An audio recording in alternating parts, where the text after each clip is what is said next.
India Pakistan యుద్ధం తర్వాత India Pakistan శాంతి ఒప్పందం కోసం ఒక పీఎం వెళ్ళాడు. శవంగా తిరిగి వచ్చాడు. అసలు ఏమైంది అనే విషయం తెలుసుకునే ముందు మన ఛానల్ని ఫస్ట్ టైం విజిట్ అయితే please do subscribe and support. కొంచెం బ్యాక్ వెళ్తే 1966 Indian prime minister Lal Bahadur Shastri garu శాంతి ఒప్పందం కోసం విదేశాలకు వెళ్ళాడు. ఒప్పందం జరిగింది. ఒప్పందం జరిగిన కొన్ని గంటల్లోనే ఆయన హార్ట్ అటాక్తో చనిపోయారని ఇండియాకి న్యూస్ వచ్చింది.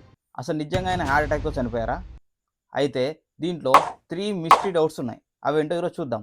ఒకటేంటంటే ఆయన బాడీ ఇండియాకి వచ్చిన తర్వాత ఆయన బాడీ మొత్తం బ్లూ కలర్లో మారిపోయింది. నెంబర్ 2 ఆయన పర్సనల్ డాక్టరు, కుక్కు ఇద్దరు యాక్సిడెంట్లో చనిపోయారు. నెంబర్ 3 ఆయన డైలీ మెయింటైన్ చేసే ఆయన బిలాంగింగ్స్, డైరీ 2 మిస్ అయ్యాయి. ఇవన్నీ చూస్తే ఆయన న్యాచురల్ డెత్తా లేదంటే పాయిజనా? ఆయన సైన్ చేసిన కొన్ని గంటల్లో ఆ రాత్రి ఏం జరిగిందో ఇప్పటికీ ఎవరికీ తెలియదు. అదొక మిస్టరీగానే మిగిలిపోయింది. ఇండియన్ గవర్నమెంట్ కూడా ఇప్పటికీ ఆయన ఫైల్స్ ఓపెన్ చేయట్లేదు. మీరేమనుకుంటున్నారు? లాల్ బహదూర్ శాస్త్రి గారు హార్ట్ అటాక్తో చనిపోయారా లేదా విషం ఇచ్చి చంపబడ్డా? Please do subscribe for more. This AK signing off. Bye.